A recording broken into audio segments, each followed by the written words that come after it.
ஓம் நமோ பகவதே வாசுதேவாய.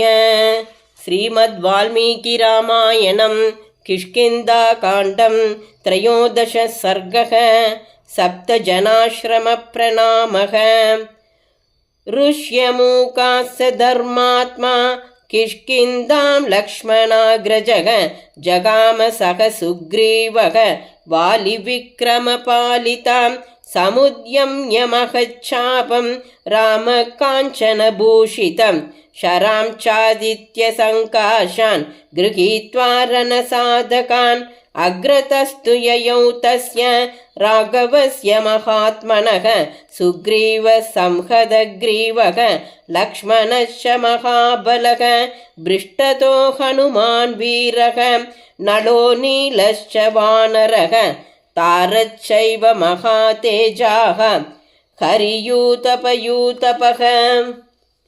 ते वीक्षमाणा वृक्षां च पुष्पभारावलम्बिनः प्रसन्नाम्बुवः चैव सरितसागरङ्गमाः कन्दराणि च शैलां च निर्धराणि गुहास्तथा शिखराणि च मुख्यानि दरी च प्रियदर्शनाः वैदूर्यविमलैस्तोयैः पद्मैः चाकोशकुट्मलैः शोभितान् सजलान् मार्गे तटाकां च व्यलोकयन् कारण्डैः सारसैर्हंसैः वञ्जुलैर्जलकुक्कुटैः चक्रवाकैस्तथा चान्यैः शकुनैरुपनादितान् मृदुषष्पाङ्कुराहारान् निर्भयान् वनगोचरान् चरतः सर्वतो पश्यन् स्थलीषु हरिणान् स्थितान् तटाकवैरिणश्चापि शुक्लदन्तविभूषितान् घोरानेकचरान् वन्यान् द्विरदान् कूलगादिनः मत्तान् गिरितटोत्कृष्टा जङ्गमानिव पर्वतान् वारणान् वारिदप्रज्ञान् महीरेणुसमुक्षितान् वने वनचरां चान्यान् केचरां च विहङ्गमान् पश्यन्तस्त्वरिता जग्मुः सुग्रीववशवर्तिनः तेषां तु गच्छतां तत्र त्वरितं रघुनन्दनः. द्रुमषण्डं वनं दृष्ट्वा रामः सुग्रीवमब्रवीन् एष मेघ इवाकाशे वृक्षषण्डप्रकाशते मेघसङ्गादविपुलः पर्यन्तकदलीवृतः किमेदज्ञातुमिच्छामि सखे कौतूहलं हि मे कौतूहलापनयनं कर्तुमिच्छाम्यहं त्वया.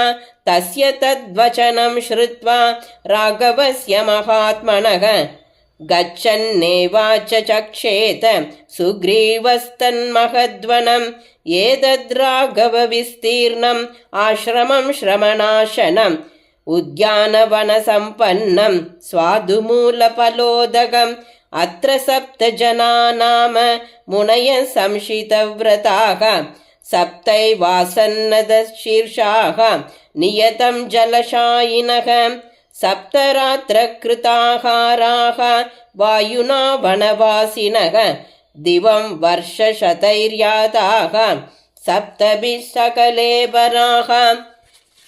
तेषाम्येवं प्रभावेण द्रुमप्राकारसंवृतम् आश्रमं सुदुरादर्शम् अभिसेन्द्रैः सुरासुरैः पक्षिणो वर्जयन्त्येतत् तदान्ये वनचारिणः विशन्ति मोहाद्येऽप्यत्र निवर्तन्ते न ते पुनः. विभूषणरवाचात्र श्रूयन्ते सकलाक्षराः तूर्यगीतस्वनाचात्र गन्धो दिव्यश्च राघव. त्रेदाग्नयोऽपि दीप्यन्ते धूमो ह्येष प्रदृश्यते वेष्टयन्निव वृक्षाग्रान् कपोताङ्गारुणो गणः. एते वृक्षा प्रकाशन्ते धूमसंसक्तमस्तकाः मेघजालप्रतिच्छन्नाः वैदूर्यगिरयो यथा. कुरु प्रणामं धर्मात्मन् तान् समुद्दिश्य राघव लक्ष्मणेन सह भ्रात्रा प्रयतः सम्यदाञ्जलिः.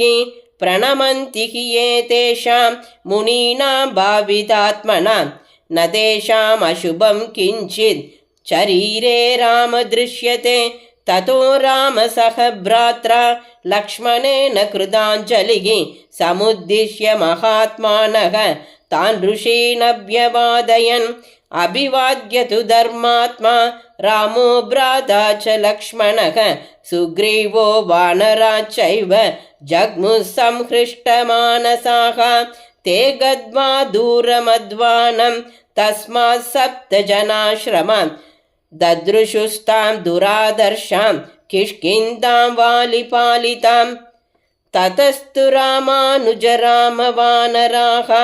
प्रगृह्य शस्त्रान्युदिदार्कतेजसः पुरीं सुरेशात्मजवीर्यपालितां बधाय शत्रो पुनरागदासः।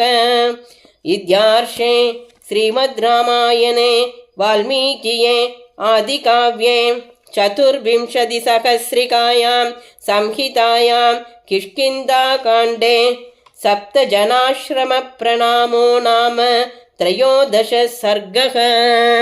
श्रीदाशरथाय विद्महे सीतावल्लभाय धीमहि तन्नो राम प्रचोदयात्। जानकीकान्तस्मरणं जय जय राम राम।